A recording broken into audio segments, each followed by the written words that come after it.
Greetings to my all dear students. I welcome you all to the online learning platform of Agriculture Academy. I hope you all are pink in health and high spirits. I hope you are doing good. So this is Chitrali, your English mentor. In the previous class, we discussed about a topic, adjective. Not in previous class, but previous to previous class. Before yesterday, we were not able to take any class as it was raining so heavily here in Varanasi. Therefore, I was not able to come. Okay. So yeah, so this class is a continuation of the topic adjective and most probably ये है कि आज हम लोग शायद like अभी 3:15 like 3:20 हो रहा है, 3:20 से हम लोग 5 PM तक लगातार क्लास लेने वाले हैं आज हम लोग, ठीक है। तो जहां तक है कि एडजेक्टिव हम लोग ने स्टार्ट किया था प्रीवियस क्लास में, तो एडजेक्टिव का 70% पोर्शन आज का कंप्लीट हो जाने वाला है अकॉर्डिंग टू मी। उसके बाद 30% पोर्शन और बचेगा, तो वो हम लोग फिर कल की क्लास में खत्म करके उसको फिर वाइंड अप बाय बाय बोल देंगे एडजेक्टिव को, ठीक है। और फिर संडे को आई थिंक हम लोग क्लास चलो संडे को डिपेंड करता है कि आप लोग का मन है कि नहीं पढ़ने का, बट मेरे अकॉर्डिंग मुझे लग रहा है कि संडे को क्लास रखनी चाहिए, बाकी आप लोगों का जैसा मन, ठीक है।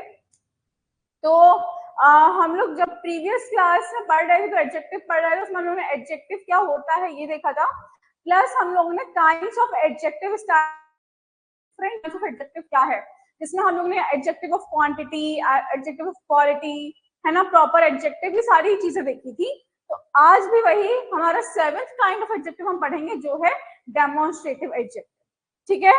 और आई रिक्वेस्ट यू कि जितने भी लोग क्लास में ज्वाइन करते जाएं, कम से कम जो हम क्वेश्चन पूछे, है ना, हर चीज अगर कोई चीज समझ में ना आए तो आप प्लीज उसका यस क्लास आज की। तो आज हम लोग स्टार्ट करेंगे डेमोन्स्ट्रेटिव एडजेक्टिव से, ठीक है। So what are demonstrative adjectives? Adjectives that helps us to point out something.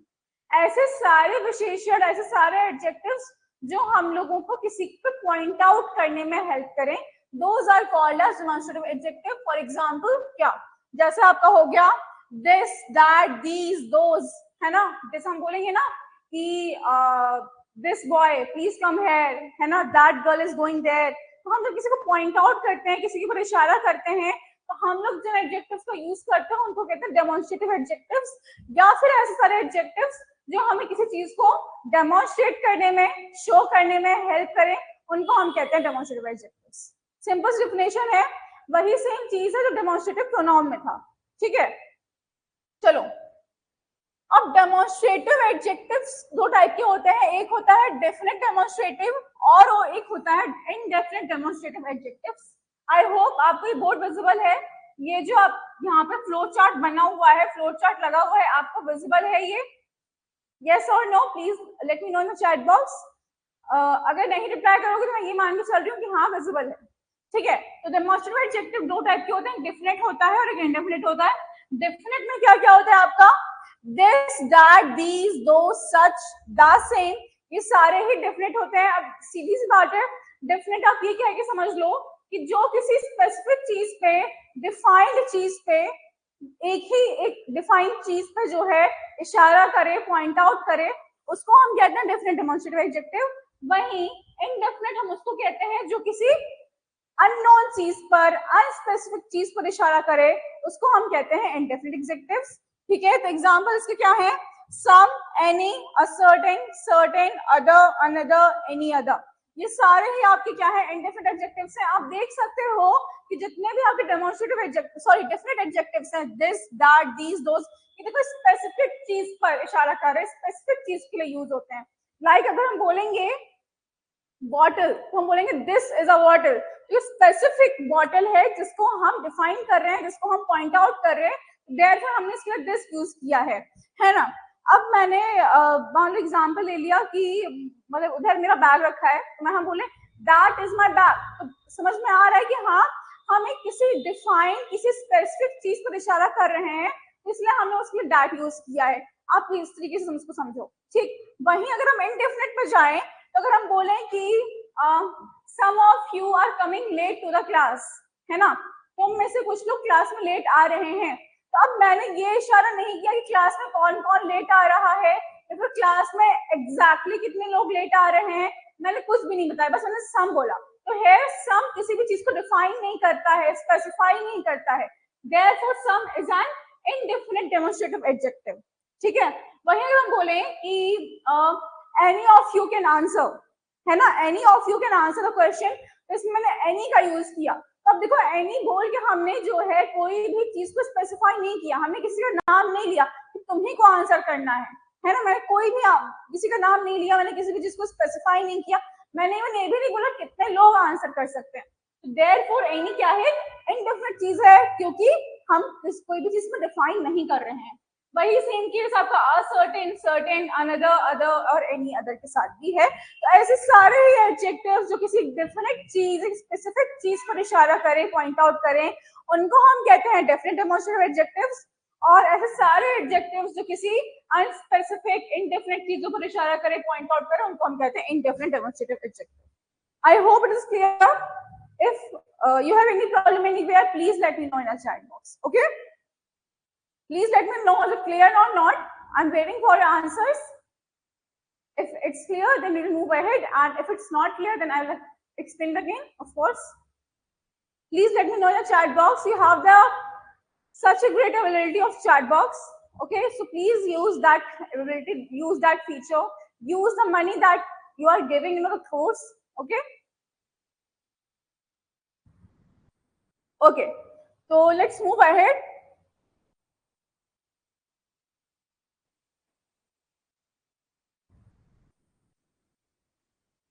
Okay, so here is the explanation of definite demonstrative adjectives.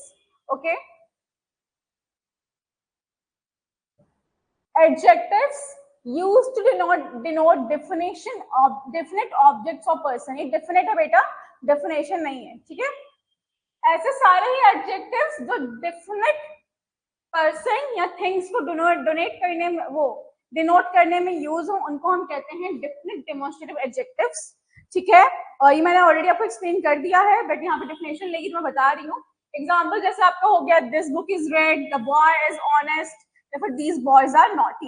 ये सारे ही इसमें दिस, दीज, ये सारे ही आपके क्या हैं, डेफिनेट डेमोन्स्ट्रेटिव एडजेक्टिव्स। ठीक, नेक्स्ट क्या है, इनडेफिनिट डेमोन्स्ट्रेटिव एडजेक्टिव्स क्या होते हैं, adjectives used to denote indefinite things और पर्सन। ऐसे सारे एडजेक्टिव्स जो किसी इनडेफिनिट पर्सन या थिंग को डिनोट करने में यूज हो, उनको हम कहते हैं indefinite adjective. For example, you met a certain woman yesterday, तुम किसी वुमेन से, तुम किसी औरत से कल मिले थे या फिर मिली थी। तो यहाँ पर देखो असर्टेन मतलब किसी की बात हो रही है, यहाँ पे एकदम डिफाइन नहीं है कि किस औरत से मिले थे, किस औरत से नहीं मिले थे, तो यहाँ पर असर्टेन आपका इनडेफिनिट डेमोन्स्ट्रेटिव एडजेक्टिव है। नेक्स्ट एग्जांपल है आपका, some mister Jha is looking for you. कोई मिस्टर, ऐसा हम बोलते नहीं है कि कोई एक लड़का है राहुल, तुमको ढूंढ रहा था, है ना, स्कूल वगैरह में ऐसे बोलते हैं हम लोग। तो वही सेम है कि कोई मिस्टर झा है, वो तुमको ढूंढ रहे थे। तो यहाँ पे भले ही नाम स्पेसिफाई है मिस्टर झा, बट हमें पता नहीं है कि मिस्टर झा कौन है, ये क्या रिलेशन है उनका हमसे, कुछ नहीं पता, बस हाँ पता कोई मिस्टर झा है। ठीक, तो therefore some here is your indefinite demonstrative adjective. ठीक है, ये नहीं पता कि कौन है मिस्टर झा, क्या रिलेशन है उनका हमसे, तो तुम्हें क्यों ढूंढ रहे हैं, कुछ नहीं पता, बस इतना पता कोई है मिस्टर झा, कोई नाम वाले हैं जो तुमको ढूंढ रहे हैं। ठीक है, क्लियर है ये कि डेफिनेट डेमोन्स्ट्रेटिव एडजेक्टिव क्या और इनडेफिनिट डेमोन्स्ट्रेटिव एडजेक्टिव क्या है। अगर क्लियर है तो please let me know in the chat box, then only I will move ahead. Okay, मैं क्लास के स्टार्टिंग में हम बोलते हैं कि प्लीज अगर आपको जो है समझ में मतलब नहीं आ रहा है तो प्लीज बताइए चैट बॉक्स में। क्लास को थोड़ा इंटरेक्टिव रखिए, क्लास को इंटरेक्टिव नहीं रखेंगे तो मुझे लगेगा कि मैं बस बोल रही हूँ और like it is going waste. तो अगर पढ़ाने का वैल्यू है और पढ़ने का वैल्यू है तो प्लीज आप चैट बॉक्स का यूज करिए, otherwise I can and the class here only. मैं दूसरी बार क्वेश्चन कर रही हूँ कि आपको क्लियर है कि नहीं, और अभी तक किसी का रिप्लाई नहीं आया। Okay, so please respect my words also and respect yourself also as a student, so I will feel good. Okay okay, Satyen has said yes ma'am, okay, that's great. And students, do you know one more thing, अभी हम जब पढ़ा रहे हैं ना तो पढ़ाने के पीछे तो बोलेंगे यस मैम समझ में आया, यस मैम क्लियर है, but when I as soon I start asking questions, जैसे ही मैं क्वेश्चंस पूछना स्टार्ट करती हूँ आप लोगों के मुंह पता नहीं कि 12 बज जाते हैं, किसी एक का आंसर सही नहीं आता है और एक्सप्लेनेशन के साथ तो बिल्कुल सही नहीं आता है ना। तो अगर समझ में नहीं आ रहा तो मुझसे पूछिए, है ना। और अगर आ रहा है तो प्लीज ऑफ क्वेश्चंस का आंसर तो कम से कम सही करिए क्लास में, ठीक है। तो इतनी मेरी आपसे रिक्वेस्ट है। और अगर आपको लग रहा है कि मेरे पढ़ाने में कोई दिक्कत है, मेरे पढ़ाने में कोई प्रॉब्लम है, कुछ है जो मुझे ज्यादा और अच्छा करना चाहिए, तो आप प्लीज वो भी बताइए। सजेशंस आर ऑलवेज वेलकम, मैं इस पर गुस्सा नहीं करूंगी, मैं ना उसको इम्प्लीमेंट ही करूंगी अपनी क्लास में, ठीक है। तो अगर कोई आपको दिक्कत लग रही है कि मैम क्लास में ये भी होना चाहिए वो भी होना चाहिए, तो प्लीज जो है चैट बॉक्स में मुझे बताइए। बट सबसे मेन चीज तो ये है कि आप बताइए, तो आप बताते ही तो नहीं है। You all don't tell me anything, बस हाँ ये पूछे समझ में आ गया बोलोगे यस मैम, बस खत्म कहानी। Please ask, okay, please suggest करोगे, कोई बुरी बात नहीं है। हर कोई यहाँ पे हर किसी से सीख नहीं आया है। ये हम ये नहीं बोलेंगे कि हमें हमें विद्वान है, एकदम पंडित है, हमको सब आता है, ऐसा कुछ भी नहीं है, ठीक है। प्लीज मेरी इतनी सी ही बस एक ही तो रिक्वेस्ट है आपसे, प्लीज जस्ट फुलफिल इट, तो मुझे भी अच्छा लगेगा और आपको भी फिर पढ़ने में और अच्छा लगेगा। क्योंकि फिर ऐसे में पढ़ाऊंगी तो एकदम नीरस होकर पढ़ाऊंगी विदाउट एनी, फिर मजा नहीं आएगा पढ़ने में ना पढ़ाने में। तो प्लीज, ठीक है, इतना आप मेरे लिए कर दीजिए। ठीक, ये था आपका demonstrative adjective, different demonstrative and indifferent demonstrative. बाकी हम लोग आगे बढ़ते हैं। Let's move to next kind of adjective. Next kind of adjective है आपका क्या, इंटरोगेटिव एडजेक्टिव्स। इंटरोगेटिव एडजेक्टिव्स, वही फिर से वही बात, ऐसे सारे एडजेक्टिव्स, ऐसे सारे विशेषण, एडजेक्टिव्स को हम विशेषण ही कहते हैं, तो ऐसे सारे एडजेक्टिव्स जो हमको क्वेश्चन पूछने में हेल्प करें उनको हम कहते हैं इंटरोगेटिव एडजेक्टिव्स, ठीक है।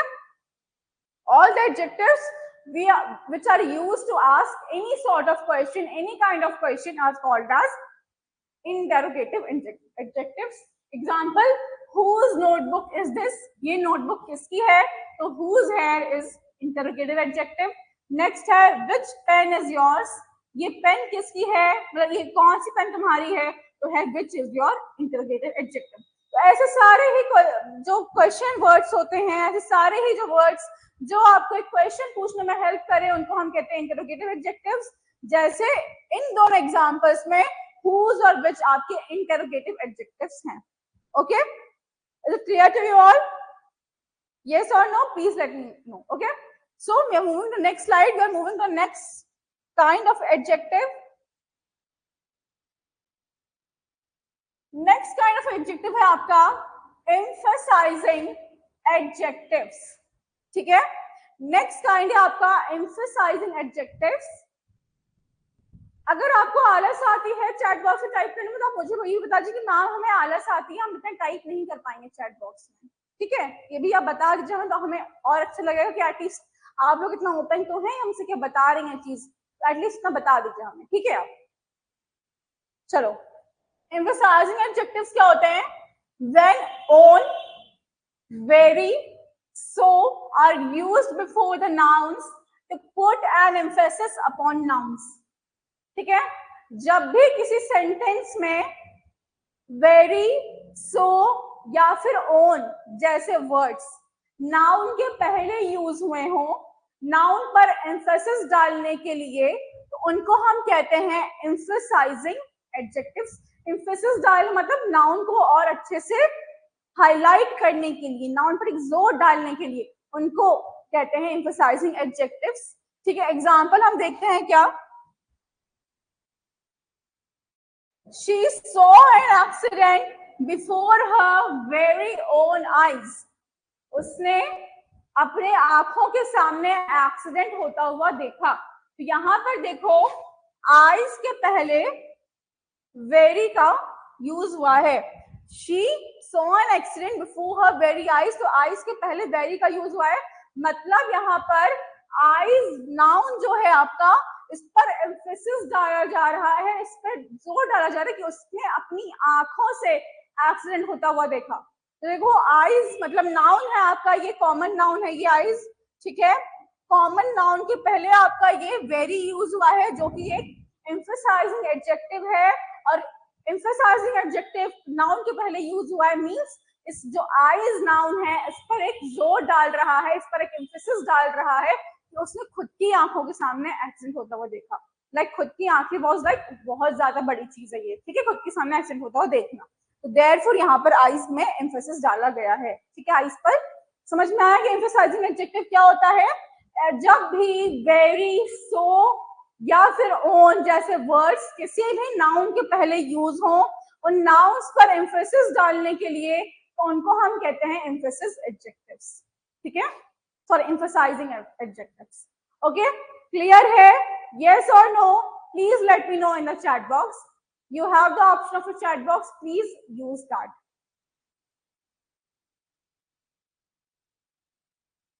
There are some students who say ये चीज पहले पढ़ चुके हैं हम लोग, मतलब कुछ स्टूडेंट्स हैं यहाँ पे जो बोलते हैं कि ये चीज मैंने पहले पढ़ चुका है, अगर हम पहले पढ़ चुके हैं, मैम का सिलेबस थोड़ा लेट चल रहा है, तो बेटा अगर आप पढ़ चुके हो पहले तो आप एटलीस्ट क्वेश्चन का आंसर सही कर सकते हो ना। आप तो क्वेश्चन का आंसर भी सही नहीं करते हो, है ना।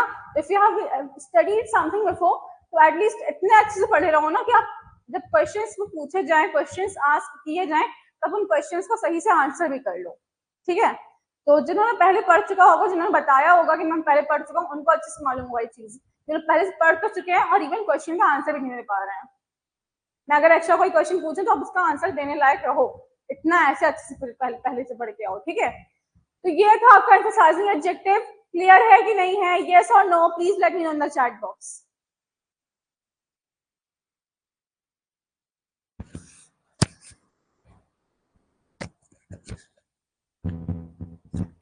I'll not move ahead until and unless you answer my question. I will just pause here itself. Please answer, then only I will move ahead. I'm waiting, I'm waiting.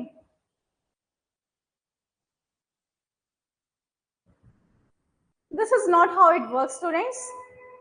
मुझे कोई प्रॉब्लम नहीं है, मेरा एग्जामिनेशन नहीं आ रहा है, मेरा कोई टाइम वेस्ट नहीं हो रहा है, एग्जामिनेशन आपका आ रहा है, टाइम वेस्ट आपका हो रहा है। आप नहीं इंटरेक्टिव रहोगे क्लास में, पढ़ाने का कोई मतलब नहीं, मैं नहीं पढ़ाऊंगी आगे, मैं यहीं पॉज रहूंगी। बाकी आपको रिप्लाई करना है तो करो, क्लास में रहना है तो रहो, नहीं रहना है तो मत रहो, I don't have any problem. मैं इतनी देर से चिल्ला रही हूँ, please be interactive, please be interactive.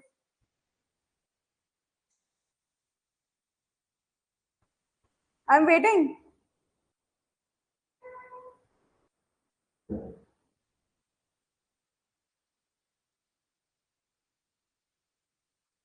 Okay Satyendra Singh ma'am, उस दिन ऑप्शन में कंफ्यूजन हो गया था, बट आंसर सही था बेटा, आंसर सही था, लेकिन आंसर के पीछे कॉन्सेप्ट भी मालूम होना चाहिए ना कि आंसर के पीछे का कॉन्सेप्ट क्या है। Why is this answer right? What is the concept behind the answer? अगर आपको यही करना है कि आपको बस तुक्का मार मार के टिक करना है ऑप्शंस, तो मेरे पढ़ाने का वैल्यू जीरो है, फिर पढ़ाने का मतलब ही नहीं है।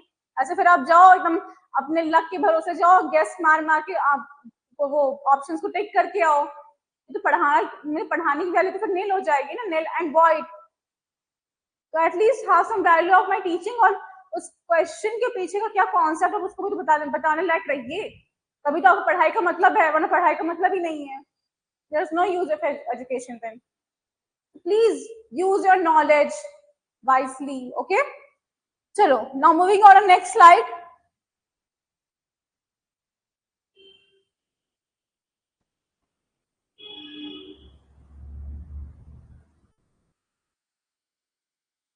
Okay, next is your exclamatory adjectives. What are exclamatory adjectives? When what is used to express an emotion of surprise or wonder. Okay, जब भी आपकी sentences में what word का use हो surprise मतलब आश्चर्य को दिखाने के लिए, आश्चर्य आपका जो भाव होता है, जो इमोशन होता है सरप्राइज और वंडर का, उसको दिखाने के लिए जब भी आपका व्हाट किसी भी सेंटेंस में यूज हो तो उसको हम कहते हैं क्या? Exclamatory adjective. फॉर एग्जाम्पल हम देखें, व्हाट अ मैजेस्टिक टाइगर, कितना मैजेस्टिक टाइगर है, तो यहाँ पर व्हाट क्या दिखा रहा है? व्हाट दिखा रहा है क्या? आश्चर्य, wonder, means such a wonder कि टाइगर कितना मैजेस्टिक है। जिसने फर्स्ट टाइम कभी टाइगर या लॉयन कभी देखा होगा जू में तो देखा होगा कि भाई कितना बड़ा होता है। शेर को जंगल के राजा क्यों कहते हैं? टाइगर क्यों है हमारा नेशनल एनिमल? तो इतने बड़े, इतने विशाल, इतने मैजेस्टिक होते हैं वो लोग। है ना, मैजेस्टिक मीन्स विशाल, है ना। तो देयरफॉर यहाँ पर what as a emotion of wonder यहाँ पे यूज हुआ है, देयरफॉर व्हाट आपका एक एक्सक्लेमेटरी एडजेक्टिव है, ठीक है। Now moving on next example, what a big building it is, है ना। कभी कभी जो है कुछ कुछ सिटीज में जाओ, है ना, फिर वहां पे देखो ना इतनी ऊंची ऊंची बिल्डिंग है भाई, इतने ऊंचे ऊंचे घर है ना। इवन देखा होगा कि मुंबई में वो शाहरुख खान के घर के सामने, अमिताभ बच्चन के घर के सामने भीड़ लगी रहती है ना, देखते सब लोग कि कितनी ऊंची ऊंची बिल्डिंग, कितने ऊंचे ऊंचे घर है। तो वो एक सरप्राइज और वंडर का इमोशन शो कर रहा है यहाँ पर व्हाट, तो देयरफॉर यहाँ पर व्हाट क्या है आपका एक्सक्लेमेटरी एडजेक्टिव है, ठीक है। तो जहां भी आपका व्हाट एक सरप्राइज या फिर वंडर का इमोशन शो करे सेंटेंस में, वहां पर व्हाट आपको एक्सक्लेमेटरी एडजेक्टिव पुट ऑन करना है। अब कुछ बच्चे बोलेंगे कि मैम पता कैसे चलेगा कि इंटरोगेटिव एडजेक्टिव व्हाट को इंटरोगेटिव में कब रखना है और व्हाट को एक्सक्लेमेटरी में कब रखना है। तो बेटा वो आपकी समझ पर डिपेंड करता है, आपकी समझ क्या है इंग्लिश में, आप उस सेंटेंस को कितने अच्छे से कॉम्प्रिहेंड कर पा रहे हो, कितने अच्छे से समझ पा रहे हो अपने वर्ड्स में, उस पर डिपेंड करता है कि आप व्हाट को कैसे यूज करोगे। अगर हम यहाँ पे लिख दें कि डैश इज योर नेम, और यहां पे हम बोले हैं कि आपको एक्सक्लेमेटरी एडजेक्टिव मतलब exclamate sorry interrogative adjective put on करना है, तो अंडरस्टूड सी बात रहेगी कि यहाँ पर हम व्हाट को पुट करेंगे कि व्हाट इज योर नेम, यही आपका प्रॉपर सेंटेंस बनेगा। अब who is your name, where is your name, है ना, व्हाई इज योर नेम, ये सब तो एकदम सेंटेंस ही गलत हो जाएंगे। तो सेंटेंस पर डिपेंड करता है, वो आपकी समझ पर डिपेंड करता है कि आप कितने अच्छे से कोई सेंटेंस का मीनिंग निकाल पाते हो, ठीक है। हम लिखें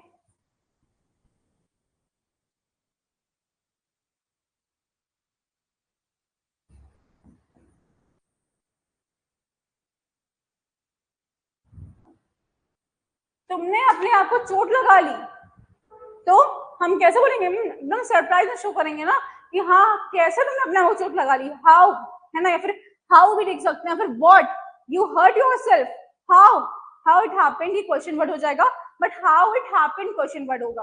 बट अगर ये है यू हर्ट योरसेल्फ, तो यहाँ पर आप व्हाट को पुट ऑन करोगे, और ज्यादा अगर दिक्कत होगी तो यहाँ पर आप एक्सक्लेमेटरी साइन भी देख लोगे। जो एक्सक्लेमेटरी मार्क होता है वो कैसा होता है, ऐसा होता है, ठीक। देखो यहाँ पे एक्सक्लेमेटरी मार्क्स लगे हुए हैं, तो अब एक्सक्लेमेटरी मार्क जो होगा उस पर भी बता सकते हो कि यहाँ पर कौन सा वाला व्हाट यूज होगा, ठीक है, क्लियर है मैम। हाँ ये सतीन मैं वही बता रही हूँ कि जिसके लास्ट में क्वेश्चन मार्क है वो इंटरोगेटिव है, और जिसके लास्ट में एक्सक्लेमेटरी मार्क है वो क्या है आपका एक्सक्लेमेटरी सेंटेंस है, एक्सक्लेमेटरी एडजेक्टिव है वहां पे। अब मान लो अगर हम लिखें कि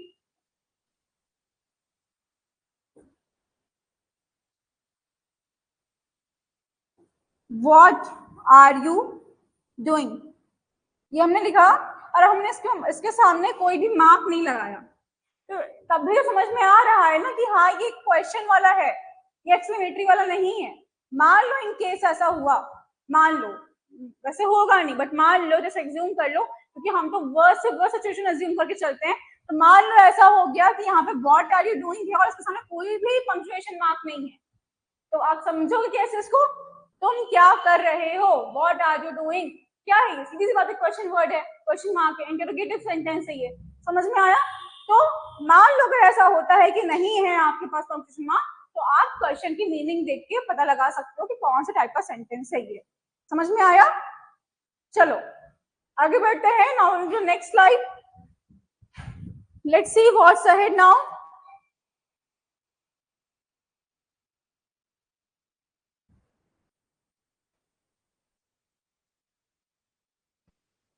Just give me 2 minutes, let me have some water.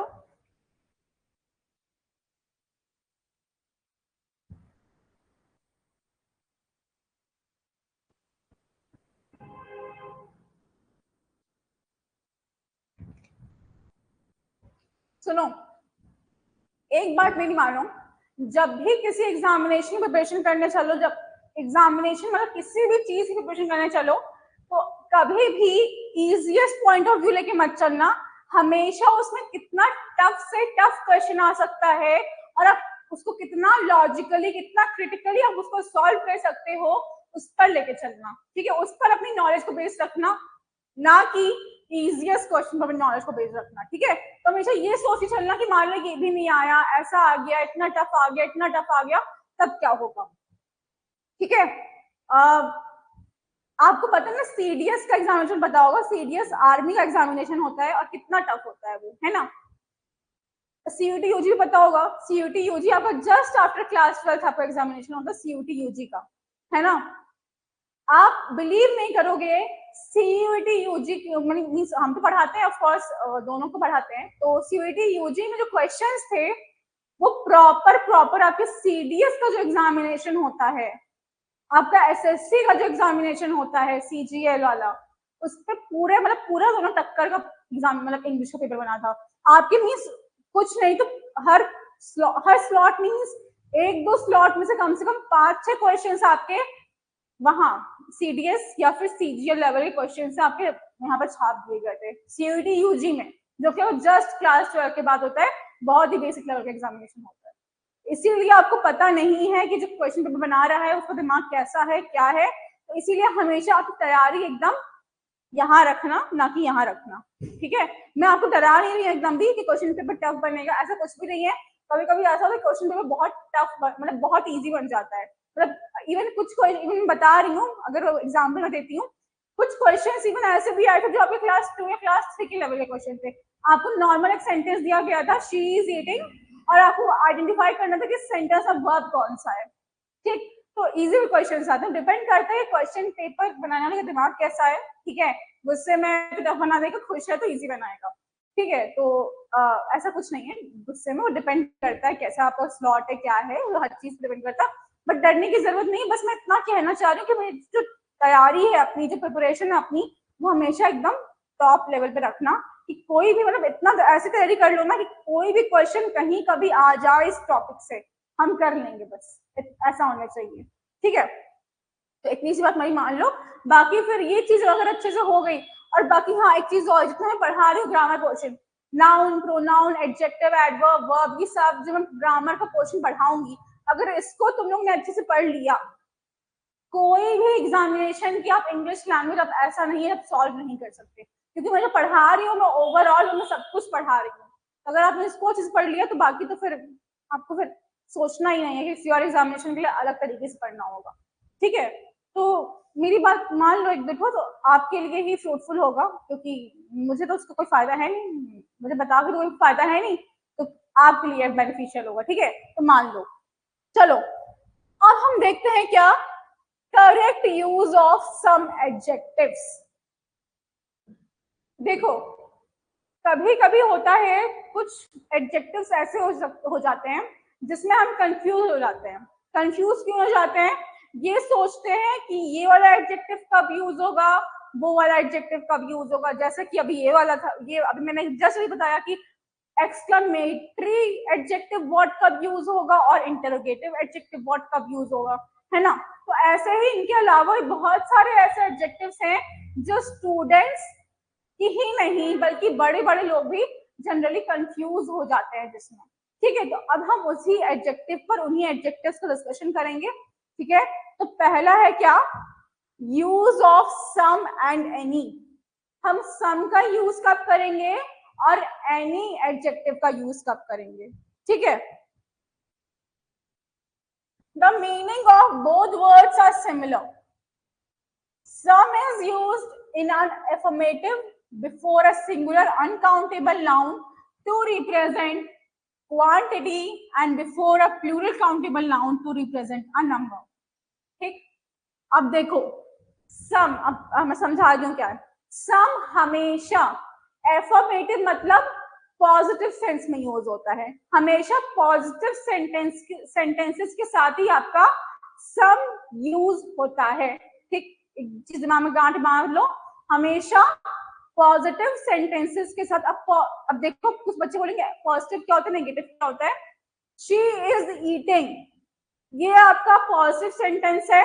She is not eating, ये आपका नेगेटिव सेंटेंस है। ठीक, जितने भी नॉट नो वाले सेंटेंस होते हैं सारे ही नेगेटिव सेंटेंस है। तो सम हमेशा जो पॉजिटिव वाले होते हैं सेंटेंसेस उनके साथ यूज होता है। ये सिंगुलर अनकाउंटेबल नाउन के पहले यूज होता है क्वांटिटी दिखाने के लिए। ठीक है, सिंगुलर अनकाउंटेबल नाउन के पहले यूज होता है क्वांटिटी दिखाने के लिए, और प्लूरल काउंटेबल नाउन के पहले यूज हो जाता है किसके लिए, क्या दिखाने के लिए, नंबर दिखाने के लिए। ठीक है, अब डेफिनेशन याद करने की जरूरत नहीं है, अब एग्जांपल पर आओ। आई हैव सम मिल्क, मेरे पास थोड़ा सा दूध है। ठीक, तो यहां पर देखो milk here is a singular uncountable noun. Milk आपका अनकाउंटेबल नाउन है, दूध को आप गिन नहीं सकते, सीधी सी बात है। प्लस ये सिंगुलर है, मिल्क्स नहीं लिखा है, मिल्क लिखा है।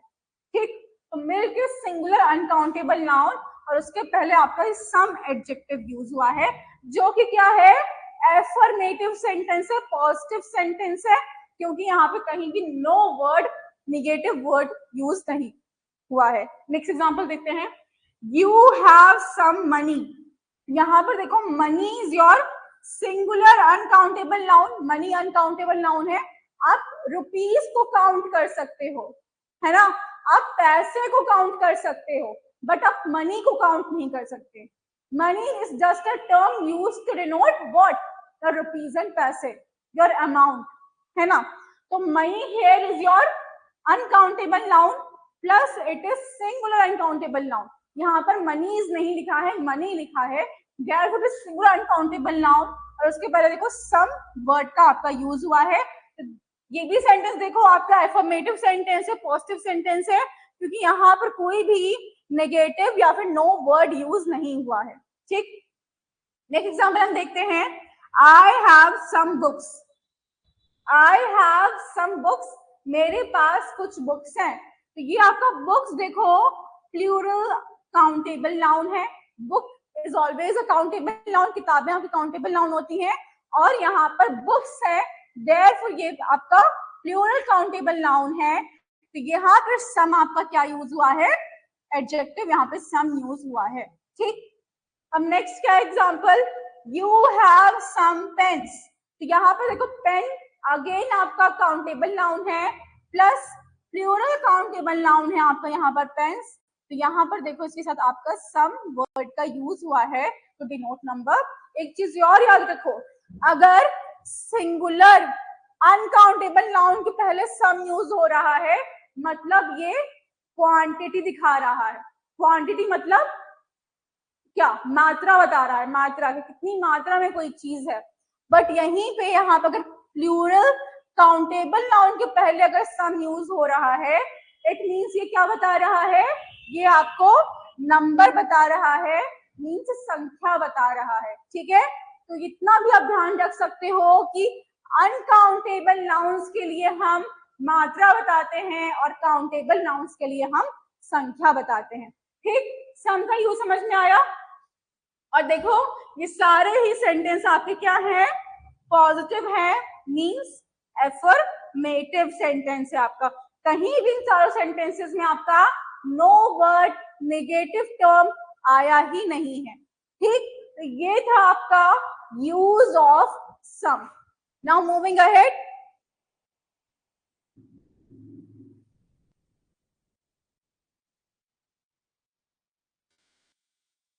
ठीक, अब नेक्स्ट है हम एनी का यूज करेंगे।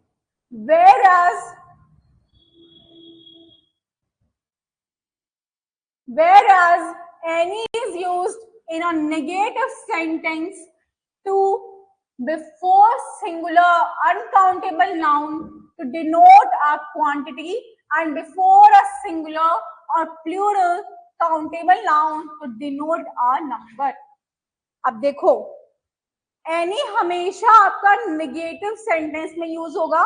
सम देखो सबसे मेजर डिफरेंस ये याद रखना, सम पॉजिटिव सेंटेंस में यूज होगा, जिसमें कोई भी नो नॉट जैसे वर्ड्स नहीं आएंगे, वहीं एंड हमेशा आपका किसमें यूज होगा, नेगेटिव सेंटेंसेस में, क्योंकि उसमें नो या नॉट जैसे वर्ड्स आएंगे। ठीक, ये सिंगुलर अनकाउंटेबल नाउन के पहले क्वांटिटी बताता है और सिंगुलर या प्लूरल काउंटेबल नाउन के पहले नंबर बताता है। दूसरी डेफिनेशन तो बिल्कुल सेम है, बट इतना मेजर डिफरेंस बस यही है दोनों में, सम हमेशा पॉजिटिव सेंटेंस के साथ यूज होगा, वहीं एनी हमेशा निगेटिव सेंटेंस के साथ यूज होगा। For example, he did not give me any book, जैसे he didn't give my any book, यहाँ पे देखो didn't आपका निगेटिव वर्ड ऑलरेडी यूज हुआ है, therefore यहाँ पे निगेटिव सेंटेंस है, और बुक आपका सिंगुलर अनकाउंटेबल नाउन है, तो इसके पहले देखो एनी का यूज हुआ है। अब देखो सम में एक चीज और था कि सम में हमेशा प्लूरल काउंटेबल नाउन यूज हो रहा था, बट एनी के साथ हम सिंगुलर काउंटेबल नाउन भी यूज कर सकते हैं, प्लस प्लूरल काउंटेबल नाउन भी यूज कर सकते हैं। ठीक है, एग्जाम्पल है there is not any ink in the bottle, तो यहाँ पर देखो अगेन यहाँ पर नॉट आ गया,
okay, now am I audible? Yes or no?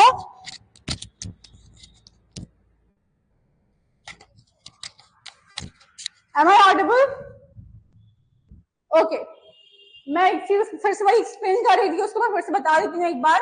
देखो सम जो है हमेशा पॉजिटिव सेंटेंस के साथ यूज होगा, वेयर एज एनी हमेशा निगेटिव सेंटेंस के साथ यूज होगा। ठीक, दूसरी चीज ये सम हमेशा प्लूरल काउंटेबल नाउन के साथ यूज होगा, वेयर एज एनी जो है प्लूरल काउंटेबल नाउन के साथ भी यूज हो सकता है और प्लूरल अनकाउंटेबल नाउन के साथ भी यूज हो सकता है। ठीक,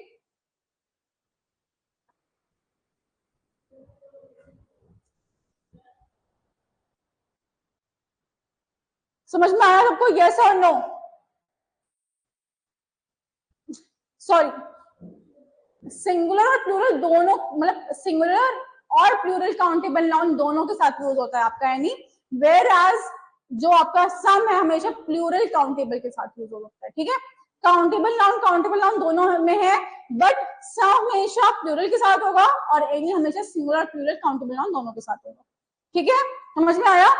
मैं क्वेश्चन पूछूंगी ऐसे, लेट्स सी आप आंसर कर पाते हो कि नहीं।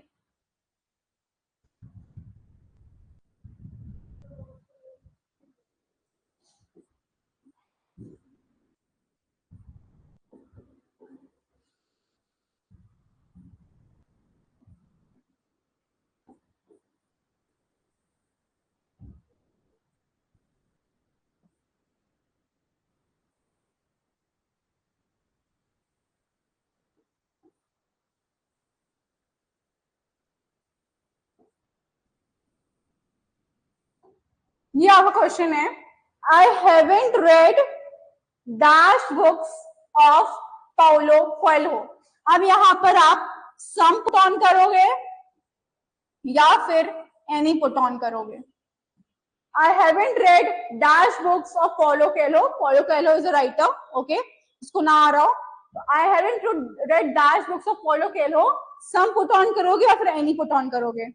करोगे या फिर एनी पुट ऑन करोगे? हाँ ये चीज कॉमन है बेटा, सत्येन ये चीज कॉमन है, सम और एनी दोनों के साथ आप सिंगुलर अनकाउंटेबल नाउन को यूज कर सकते हो, ठीक है।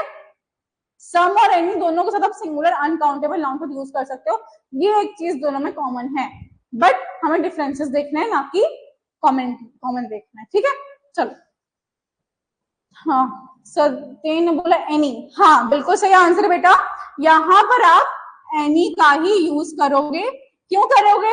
क्योंकि ये सेंटेंस पहली बात नेगेटिव में है और बाकी आपको देखना ही नहीं है, बस नेगेटिव है, नेगेटिव देख लो, नेगेटिव में सेंटेंस बस एनी होगा वहां पे।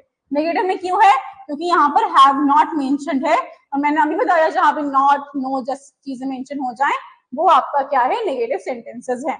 Okay clear? चलो आगे बढ़ते हैं हम लोग अब, moving on to next slide.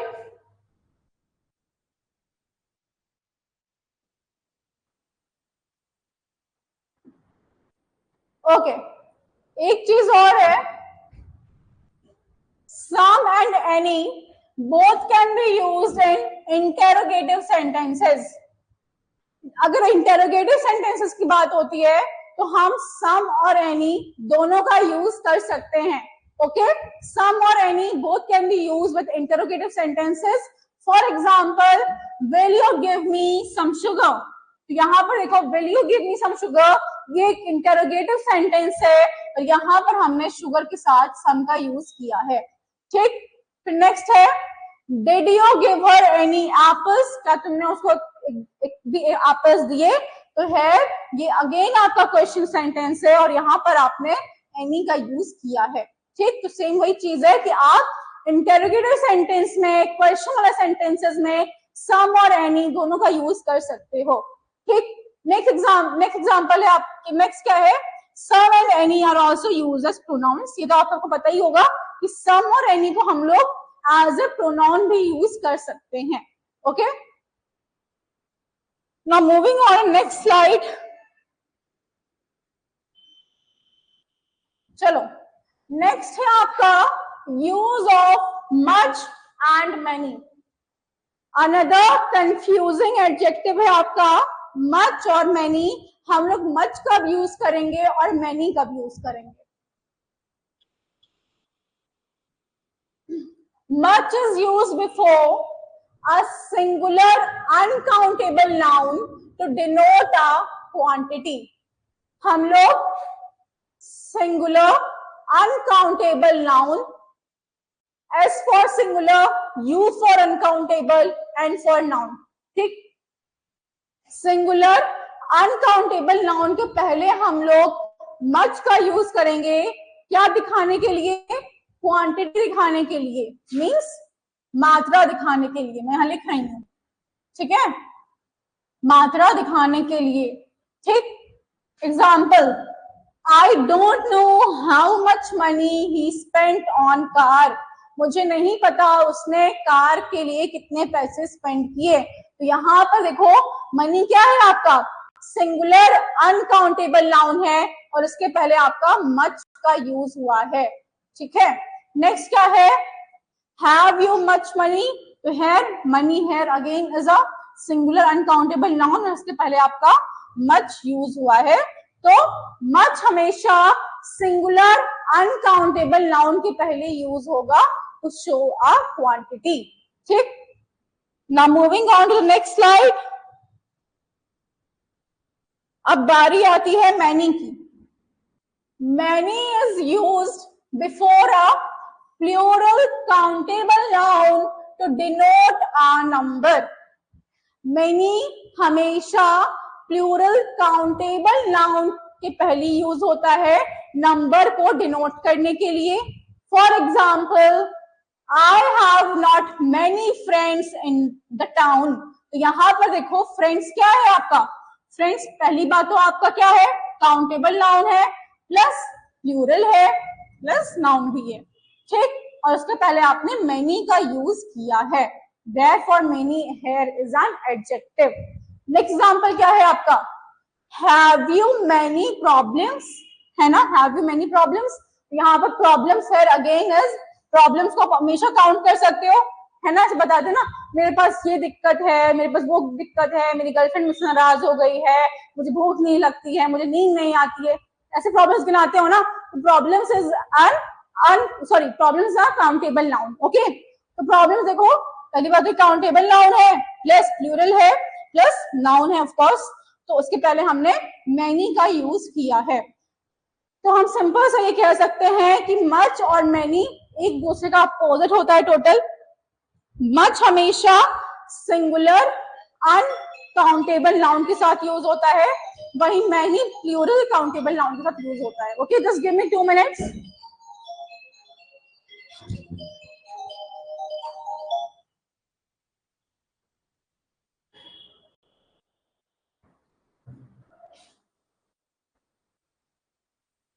हाँ, तो हम कह रहे हैं कि दोनों एक दूसरे के अपोजिट होता है, ठीक है। मच हमेशा सिंगुलर के लिए यूज होता है, सिंगुलर अनकाउंटेबल नाउन, वही मैनी हमेशा प्लूरल काउंटेबल नाउन के लिए यूज होता है। ठीक, सिंपल सी बात थी, ये समझ में आई। एग्जाम्पल ये रहा आपका। आगे देखते हैं हम लोग क्या है।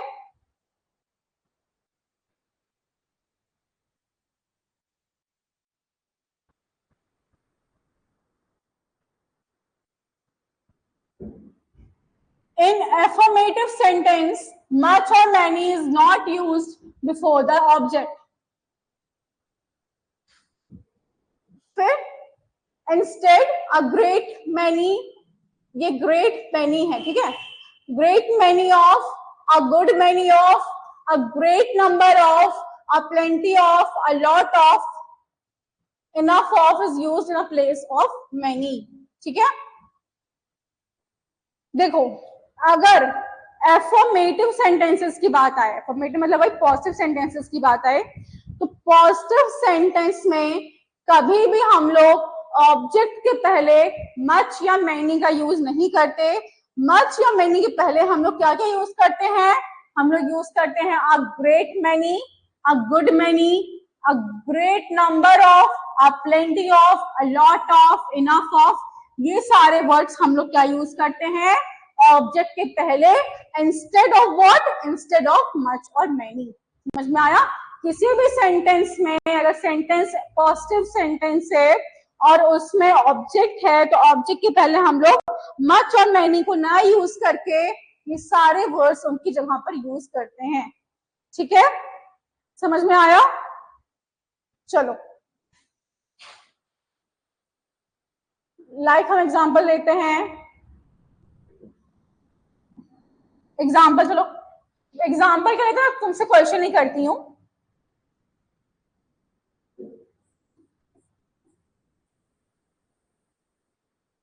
डैश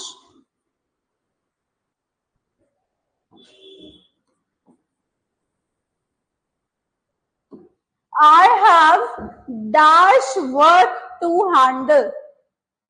तो यहां पर बताओ कौन सा एडजेक्टिव यूज होगा सब में से। I have dash work to handle।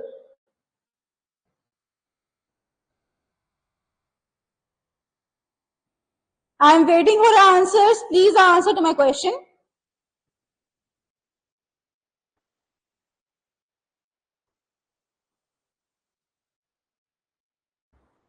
Yeah, Satin has said a lot of.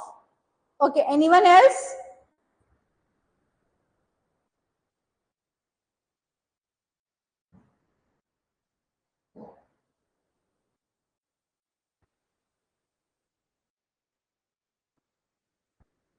Okay, तो सतीन का आंसर बिल्कुल सही है। यहाँ पर अ लॉट ऑफ भी हो सकता है, यहाँ पर अ ग्रेट नंबर ऑफ भी हो सकता है, यहाँ पर इनफ ऑफ भी हो सकता है, यहाँ पर अ प्लेंटी ऑफ भी हो सकता है, यहाँ पर अ डील ऑफ भी हो सकता है, अ गुड डील ऑफ भी हो सकता है, अ लार्ज क्वांटिटी ऑफ भी हो सकता है, सब कुछ हो सकता है, बस मच या फिर मैनी नहीं हो सकता।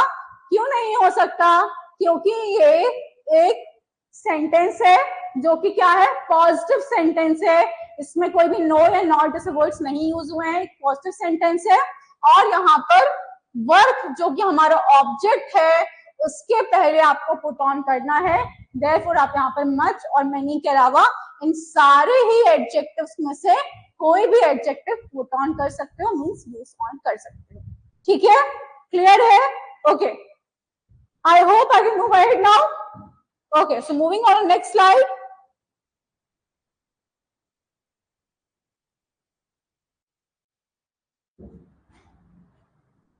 Okay, next is use of each and every.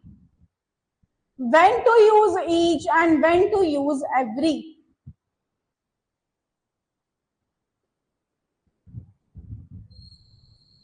Okay, both have the same meaning. Each is also used for two or more than two, whereas every is also used, every is used only for more than two. देखो, each और every दोनों का meaning same होता है, but each जो है to या फिर मोर देन टू के लिए यूज होता है, टू या मोर देन पर्सन या थिंग के लिए यूज होता है, वेयर एज एवरी खाली मोर देन टू थिंग्स के लिए यूज होता है। ठीक है, फिर से रिपीट कर रही हूं मैं, ईच और एवरी दोनों का मीनिंग तो सेम होता है, बट ईच जो है दो या फिर दो से ज्यादा चीजों या व्यक्तियों के लिए यूज हो सकता है, बट एवरी हमेशा सिर्फ दो से ज्यादा ही चीजों या व्यक्तियों के लिए यूज होता है। For example, each of the two girls gets a prize, दोनों ही लड़कियों को प्राइज मिला। तो यहाँ पर हम ईच की जगह कभी ये नहीं लिख सकते every of the two girls gets a prize. ठीक है, तो यहाँ पर देखो दो गर्ल्स की बात हो रही है, देयरफॉर यहाँ पर ईच की यूज हुआ है। अब नेक्स्ट है every student gets a prize, तो यहाँ पर सारे ही स्टूडेंट के बारे में बात हो रही है, ऑल द स्टूडेंट की बात हो रही है, देयरफॉर यहाँ पर हमने एवरी एडजेक्टिव यूज हुआ है, क्योंकि यहाँ पर हम दो से ज्यादा की बात कर रहे हैं, देयरफॉर यहाँ पर एवरी का यूज हुआ है। समझ में आया? तो सिंपल सी चीज है कि ईच हमेशा दो या दो से ज्यादा चीजों के लिए यूज होगा, और एवरी हमेशा ईच और एवरी हमेशा दो से ज्यादा चीजों के लिए यूज होता है। ठीक है, और आप चाहो तो यहाँ पर और एक चीज और, एवरी की जगह ईच तो यूज हो सकता है, ठीक, बट ईच की जगह एवरी यूज नहीं हो सकता। ठीक है, एवरी की जगह ईच यूज हो सकता है, बट ईच की जगह एवरी यूज नहीं हो सकता। ठीक, now moving on next part. Clear है ये चीज कि ईच और एवरी में क्या डिफरेंस है, बेसिक वाला, मेन वाला? Okay, so moving on next slide now.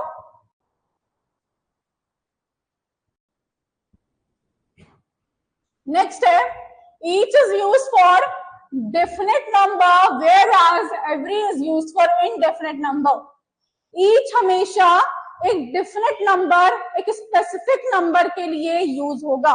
जैसे हम बोले each of the two students, each of the three students, each of the four students, ठीक है, वही every हमेशा indefinite number के लिए यूज होगा, मतलब किसी भी स्पेसिफिक चीज के लिए, किसी भी स्पेसिफिक नंबर के लिए यूज नहीं होगा। अगर हम बोले everyone come here, everyone go out, है ना, every teacher is unique, everyone has capability, तो यहाँ पर हम भी एकदम भी नंबर को स्पेसिफाई नहीं कर रहे हैं कि यहाँ पर कितने लोग हैं, कितने टीचर्स हैं, कितने बच्चे हैं, कितने लोगों को बाहर जाने के लिए बोला जा रहा है, कितने लोगों को अंदर आने के लिए बोला जा रहा है, बिल्कुल भी यहाँ पर नंबर स्पेसिफाई नहीं है, देयरफॉर हमने यहाँ पर एवरी लगाना है। ठीक है, तो ईच हमेशा स्पेसिफाइड नंबर के साथ यूज होगा, वेयरएज एवरी कभी भी स्पेसिफाइड नंबर के साथ यूज नहीं होता है। जहां भी अनस्पेसिफिक रहेगा, इनडेफिनिट रहेगा, वहां पर आपका एवरी यूज होगा। ठीक है, नेक्स्ट क्या है, each is used when a person और thing has to be expressed individually और सेपरेटली। ईच आपका तब यूज होता है जब किसी भी पर्सन या थिंग को इंडिविजुअली या फिर सेपरेटली एक्सप्रेस करना हो, मतलब किसी पर्सन या थिंग को अलग अलग एक्सप्रेस करना हो, मतलब प्रत्येक को अगर व्यक्त करना है, प्रत्येक को अगर एक्सप्रेस करना है, तो आप ईच का यूज करोगे, whereas every is used for a group. और अगर आपको एक ग्रुप में कोई चीज प्रेजेंट करनी है, ग्रुप में कोई एक चीज दिखानी है, सेंटेंस में शो करनी है, तो आप वहां पर एवरी का यूज करोगे। ये डिफरेंस भी क्लियर है कि ईच हमेशा प्रत्येक मतलब इंडिविजुअल यूनिट को काउंट करता है, वेयर एज एवरी हमेशा एक ग्रुप यूनिट को काउंट करता है।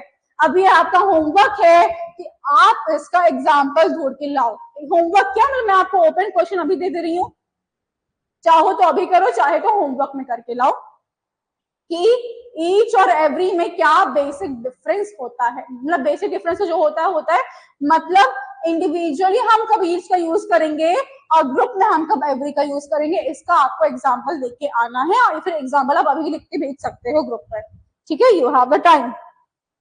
चलो ये हो गया आपका ईच और एवरी, ठीक। बाकी हम लोग आगे बढ़ते हैं। आगे है आपका क्या, यूज ऑफ ईदर और बोथ। ओके, ईदर और बोथ इज नेक्स्ट पार्ट। आप एक स्लाइड पढ़िए, आप चाहे तो क्वेश्चन का आंसर दीजिए, आप इवन आप स्लाइड पढ़िए, उससे पहले आप जो मैंने क्वेश्चन किया है ना, मैं दिखा देती हूँ ये चीज कि ईच कब इंडिविजुअल यूनिट को एक्सप्रेस करेगा और एवरी कब ग्रुप यूनिट को एक्सप्रेस करेगा।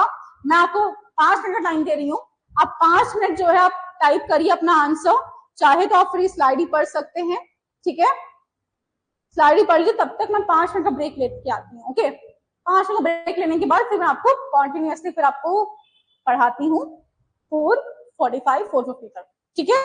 चलो, you have your own time for 5 minutes, please take your time.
Okay, let's restart today's restart the class.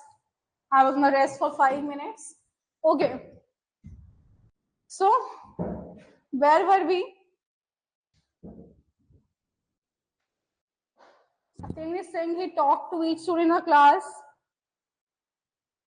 या सदीर ने यहाँ पर ईच और एवरी के 2 एग्जाम्पल दिए हैं. उसने बोला है he talked to each student in the class and she completes her homework every day. तो he talked to each student in the class. देखो वो हर एक लड़के से वो बात करता था. तो यहाँ पर ईच को अलग अलग इंडिविजुअली दिखाया गया है, मतलब हर एक को दिखाया गया, प्रति एक को दिखाया गया है. तो देयरफॉर यहाँ पर ईच का यूज हुआ है. वन एग्जाम्पल है she completes her homework every day. वो अपना होमवर्क हर दिन कंप्लीट करती है. तो यहाँ पर एवरीडे मतलब वो सारे दिन ग्रुप में है, पूरे दिन सभी दिन वो जो है अपना होमवर्क कंप्लीट करती है. देयरफॉर यहाँ पर एवरी डे करके उसको डिनोट किया गया है. ठीक है, तो एग्जाम्पल बिल्कुल सही है. Good good Satendra. Okay, so now we are moving ahead. Next है हमारा यूज ऑफ ईदर और both. When will we use either and when will we use both? देखो, either means any one between the two और both means total two.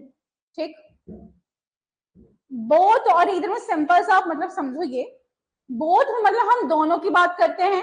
ठीक, मतलब मान लो ये pen है और ये मेरा फोन है, तो both मतलब both की बात करते हैं हम. और either में क्या होता है कि हम दोनों में से कोई एक की बात करते हैं.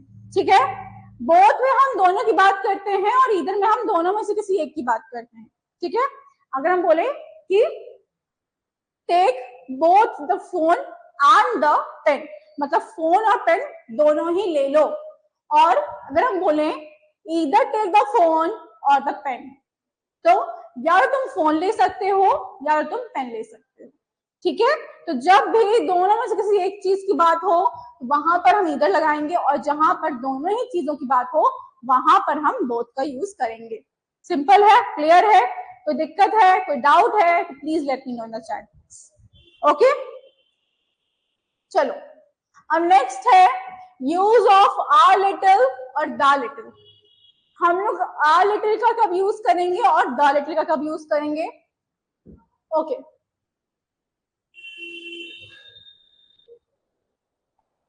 Okay okay. और यहाँ पे अ लिटिल, द लिटिल और लिटिल है, लिटिल भी है यहाँ पे. ठीक है, अ लिटिल, द लिटिल और लिटिल. ठीक है, पहला है little is used with singular uncountable noun. It has negative meaning. Okay, little हमेशा सिंगुलर अनकाउंटेबल नाउन के साथ यूज होता है और इसकी जो मीनिंग होती है हमेशा नेगेटिव में मानी जाती है. मतलब थोड़ा सा मतलब बहुत थोड़ी सी चीज है मेरे पास, यहाँ पे थोड़ा सा मतलब नेगेटिव माना जाता है लिटिल को. ठीक है, एग्जाम्पल हम देखते हैं. ही हैज लिटिल मनी, उसके पास बहुत कम पैसा है, बहुत थोड़ा पैसा है. लिटिल मतलब बहुत कम, मतलब नेगेटिव माना जाता है. ठीक है, तो मनी यहाँ पर आपका क्या है? सिंगुलर अनकाउंटेबल नाउन है. और लिटिल यहाँ पर आपको नेगेटिव चीज शो कर रहा है कि हाँ बहुत कम पैसा है उसके पास. ठीक है, तो लिटिल मतलब यहाँ पे लिख सकते हैं हम क्या, जहां पे बहुत कम की बात हुई हो. ठीक है, बहुत कम की बात हुई हो. एग्जाम्पल क्या है? Little is not used to express positive thoughts. Little का यूज हम कभी भी पॉजिटिव थॉट्स को यूज एक्सप्रेस करने में नहीं करते. ठीक है, कभी भी अगर हमें पॉजिटिव थॉट्स एक्सप्रेस करना है तो वहां पर हम लिटिल का यूज नहीं करेंगे. ठीक है, नेक्स्ट है आपका आ little. A little is also used with singular uncountable noun, but it has positive meaning. अब देखो, a little भी singular uncountable noun के साथ यूज करते हैं, बट इसका कुछ पॉजिटिव मीनिंग होता है. इसका जो मीनिंग होता है वो पॉजिटिव होता है. मतलब he has a little money, मतलब उसके पास थोड़ा पैसा है, मतलब काम भर का पैसा है. ठीक है, यहाँ लिटिल मतलब बहुत कम, और यहाँ पर आ लिटिल का मतलब है कम, मतलब थोड़ा. ठीक, यहाँ पर लिटिल से मतलब है बहुत कम और आ लिटिल से मतलब है थोड़ा सा है, थोड़ा मतलब है. तो यहाँ पर हम थोड़ा पॉजिटिव में देखते हैं कि हाँ पैसा तो है ना, कम से कम भले ही थोड़ा है बट है। और यहाँ पर हम देखते हैं यहाँ तो एकदम मतलब थोड़ा सा है, होना ही नहीं चाहिए था, ऐसा देखते हैं हम लोग। ठीक है, इस तरीके से समझो। तो अब इस तरीके से यह अनुमान लगा लो कि एक लेटर कितना जो है सेंटेंस में उलटफेर कर सकता है। ठीक, नेक्स्ट है use to express positive thoughts. तो आर लेटर का यूज हमेशा हम पॉजिटिव थॉट्स को एक्सप्रेस करने के लिए करते हैं।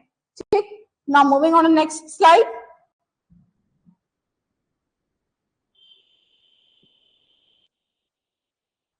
अब नेक्स्ट क्या है, the letter is also used to express singular uncountable nouns and has both the positive and negative meanings.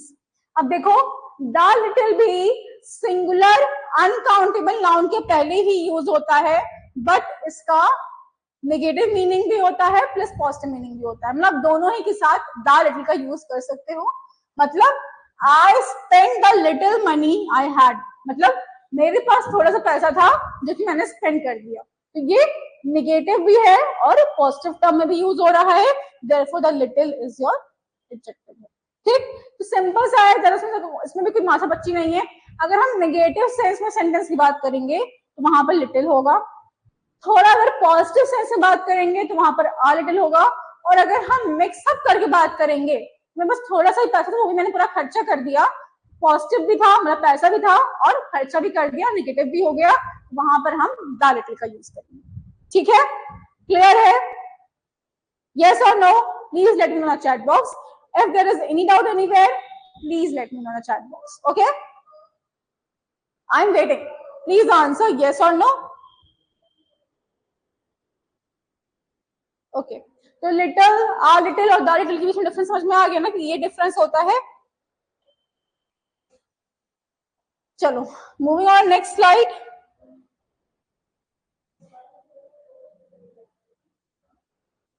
Okay, next है आपका use of few, a few and the few. Few, a few और the few में क्या अंतर है? वही same है, बहुत ज्यादा कुछ नहीं है। ठीक है, फ्यू वही, देखो वही चीज होगा। फ्यू हमेशा नेगेटिव के लिए यूज होता है, आर फ्यू जो है पॉजिटिव के लिए यूज होता है, और द फ्यू नेगेटिव पॉजिटिव दोनों के लिए यूज होता है। ठीक है, फ्यू मीन्स नहीं के बराबर। ठीक, फ्यू का मतलब क्या है? ना के बराबर एकदम। ठीक, is used with plural countable noun, it has a negative meaning. Few जो है आपका प्लूरल काउंटेबल नाउन के साथ यूज होता है। ठीक, अब देखो, अब तुम लोग कुछ बच्चे हैं बोलेंगे कि मैम लिटिल और फ्यू दोनों का मतलब सेम निकल रहा है। सेम निकल रहा है, बट लिटिल आप सिंगुलर अनकाउंटेबल नाउन के साथ यूज करोगे, वेयरएज लिटिल आप, सॉरी फ्यू आप जो है प्लूरल काउंटेबल नाउन के साथ यूज करोगे।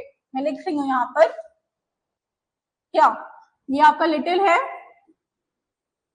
और ये आपका फ्यू है। फ्यू किसके साथ यूज होगा? Plural noun. ठीक है, और लिटिल, सॉरी, फ्यू आपका प्लूरल काउंटेबल नाउन के साथ यूज होगा, P for plural, C for countable और N फॉर नाउन।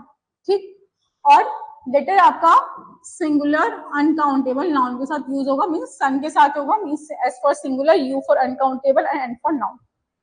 ठीक है, हाँ। अब जो फ्यू है ये हमेशा ही नेगेटिव सेंस में, नेगेटिव टर्म में यूज होगा।